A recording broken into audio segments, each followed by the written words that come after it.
पिछले एपिसोड में grand master ने तांगसन और उसके दोस्तों को 15 दिनों का रेस्ट दे दिया था। उन्होंने सभी से पिछले बार हुई बैटल को एनालाइज करने और जल्दी से जल्दी अपनी सोल पावर को बढ़ाने के लिए कहा था। तांगसन और उसके दोस्त इसके लिए मान गए थे। इसके बाद हम तियानदो इंपीरियल स्कूल के अंदर कीमुंग को देखते हैं, जो कि तियानदो इंपीरियल स्कूल के डीन से बात कर रहा था। वह तियानदो इंपीरियल स्कूल के डीन से कहता है कि स्ट्रैक एकेडमी के अंदर बहुत से टैलेंटेड स्टूडेंट हैं। अगर तियानदो इंपीरियल स्कूल उनके साथ कोऑपरेट करे तो इससे तियानदो इंपीरियल और यहाँ के बच्चों को बहुत ज़्यादा फ़ायदा मिलेगा। स्ट्रैक एकेडमी की टीचिंग्स बहुत ज़्यादा अच्छी है।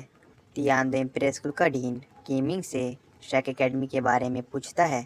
कीमिंग बताता है कि स्ट्रैक एकेडमी के स्टूडेंट्स ने हमारी एम्परर बैटल टीम को हरा दिया है। डीन हैरान रह जाता है। कीमिंग उन्हें बताता है कि स्ट्रैक एकेडमी के अंदर सिर्फ 4 स्टूडेंट के पास 3 स्पिरिट रिंग है, जबकि बाकी 3 के पास सिर्फ 2 स्पिरिट रिंग ही है। फिर भी उन्होंने हमारी एम्परर बैटल टीम को हरा दिया। डीन कीमिंग की बातों से बहुत ज़्यादा हैरान रह जाता है। उसे यकीन नहीं हो रहा था कि कोई एम्परर बैटल टीम को इतनी डिसएडवांटेज होने के बाद भी हरा सकता है।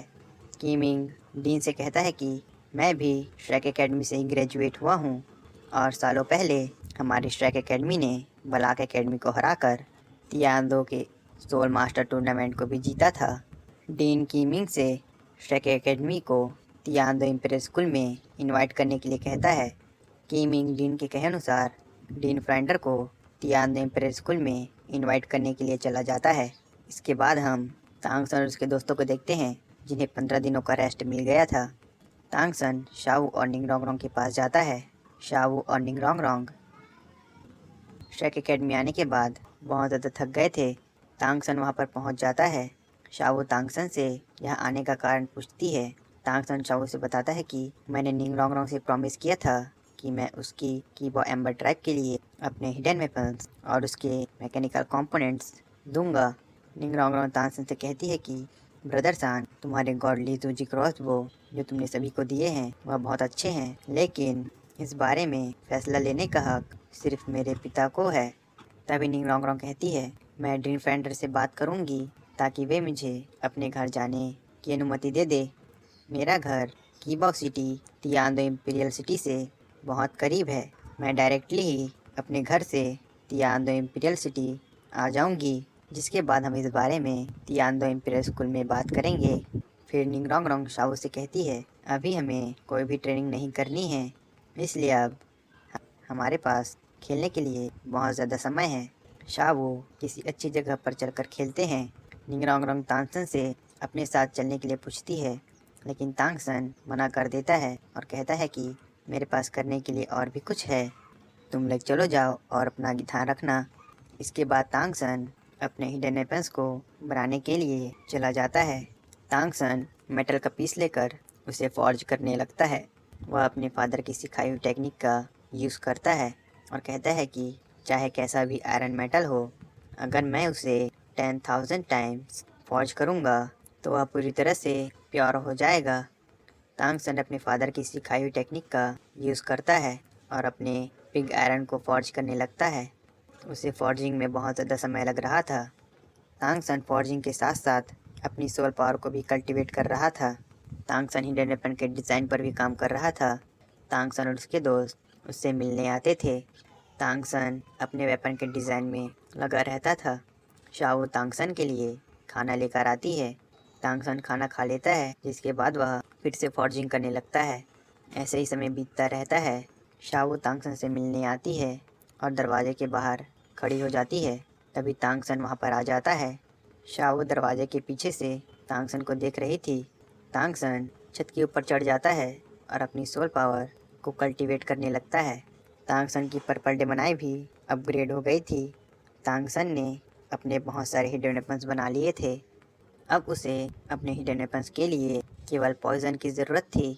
तांगसन अपने हिडन वेपन्स ले लेता है और कपड़े बदलकर अपने दोस्तों के पास चला जाता है। तांगसन के दोस्त आपस में बातें कर रहे थे।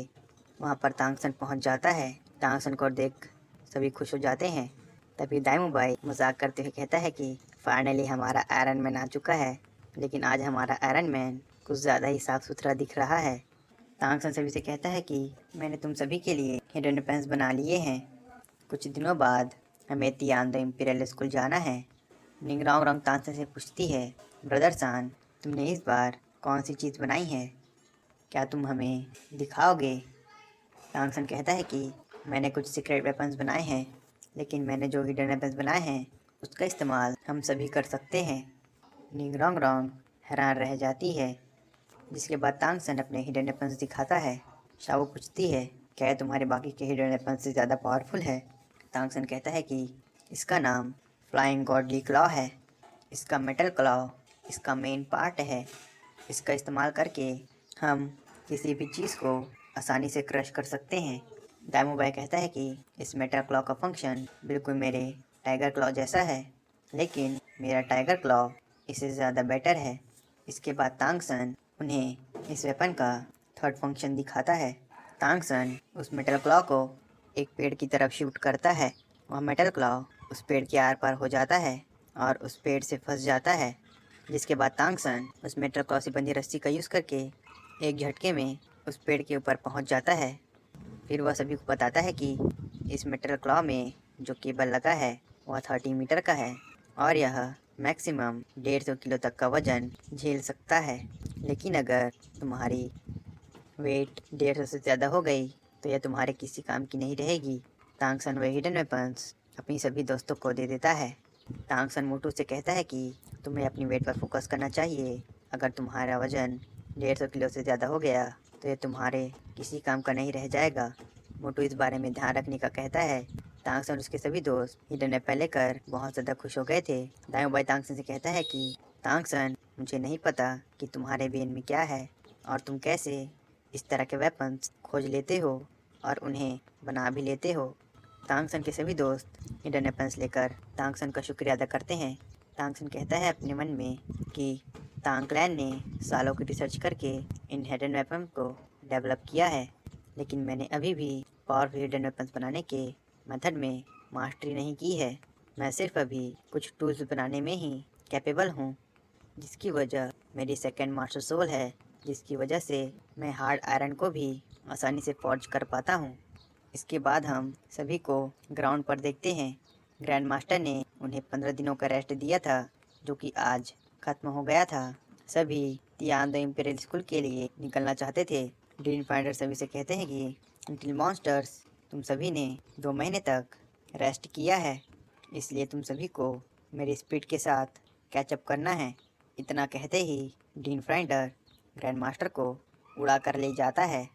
ग्रैंड मास्टर खुद को नीचे उतारने कहता है और कहता है कि मैं चल कर जा सकता हूँ। तांगसन और उसके बाकी के दोस्त ऑस्कर की मशरूम सॉसेज खाकर उड़ते हुए तियान द इम्पीरियल स्कूल के लिए निकल जाते हैं।